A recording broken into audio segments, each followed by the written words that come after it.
Hello and welcome to Atlas's Growth Projects Update video. My name is Kyle Turlington, Vice President of Investor Relations. With me today is our President and CEO, John Turner, and to his right, Tim Ondrak, President of Power.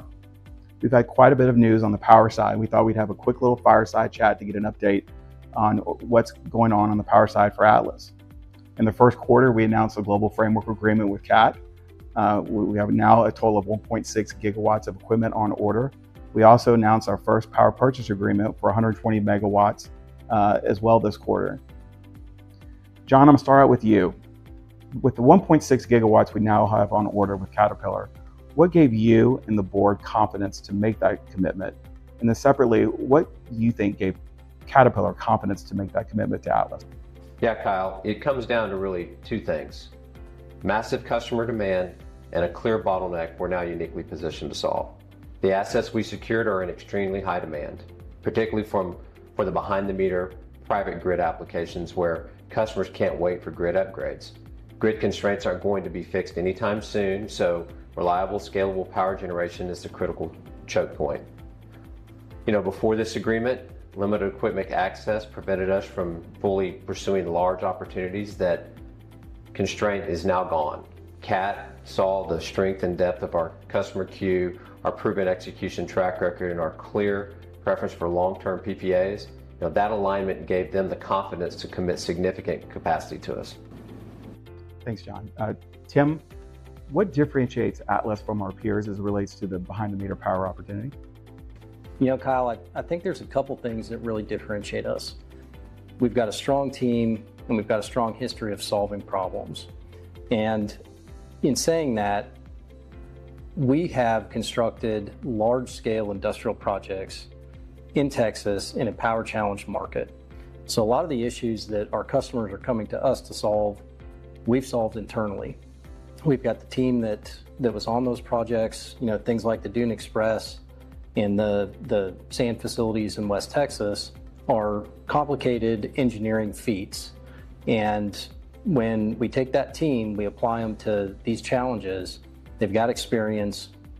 We've got an equipment package that's well suited to meet the needs of our customers. And those two things come together and allow us to go take advantage of these projects and give our customers the confidence that we're going to execute on them. Tim, staying with that specific equipment we have on order, why do you think that is the right equipment for this behind-the-meter power opportunity? Yeah, Kyle, that's a great question. I love to talk about our relationship with Caterpillar and the equipment we selected because I feel like that's going to be an advantage for Atlas long term. The two main generators that we selected were the CG260 and the 3520 models. So there's some small differences between those two units. The CG260 is a 4 megawatt unit. It's designed for 4 megawatts continuous duty power in industrial applications. That's going to be a stationary unit built in an engine hall, and it solves large load needs for our customers.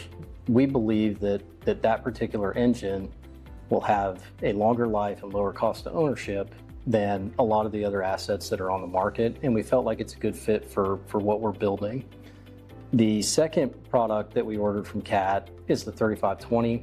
That's a high-speed engine. It's designed to catch load responses faster than the CG260 would. So that unit's a 2.5 megawatt continuous duty unit. Both of those generators are in high demand, which is why we had to sign an agreement for them.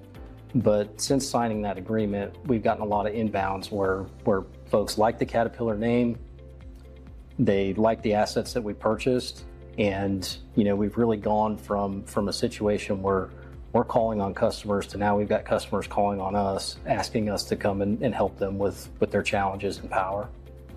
Tim, I've got one more for you. Real quick, the legacy Moser business, when we first acquired Moser, those assets were typically on sort of a monthly rental type of contract. We've seen a big change in that contracting structure. Can you elaborate on what's happening there with Moser? Yeah, so when we acquired Moser, we saw some opportunities to add some sophistication to the business model. And we'd already had a blueprint in what we've done on the sand and logistics side, where we've got deep relationships with customers. We're signing contracts with those customers to provide goods and services to them for years to come, and we execute in the field with a high level of service quality. So you take that blueprint and you apply it to the Moser business, where it had traditionally been, we'll rent you generators, to let us work with you to find the right solution. And what we found is there's an appetite with that model with customers where they say, we've got this problem, it's not going away. If you can help us solve it for the long term, that model works for us. And so we've had a lot of success, especially in the last several months, at getting customers that we align with from a commercial perspective, we align with from a growth perspective, and we've had a lot of success in deploying more generators to those customers. Yeah. Thanks, Tim. John, I'll end with you real quick. What a difference a year makes. This time last year, we were coming off of Liberation Day, where it looked like we were going to have lower activity and lower oil prices for the remainder of the year. Fast forward to today, we've obviously got some tailwinds on the commodity side. And then again, with this transformational opportunity we have in front of us in private power, what is your outlook for Atlas for the next 12 months? Kyle, we're in a truly unique position right now in our core sand and logistics business. All the indicators point to meaningfully higher call on North American production. No one is better positioned than Atlas to capitalize on that, driving higher sand pricing, improving trucking rates, and expanding on Dune Express margins. At the same time, securing a large, reliable supply of high-demand power equipment has transformed our growth trajectory. We've moved from medium-sized industrial conversations to active discussions with some of the largest data center opportunities in the market.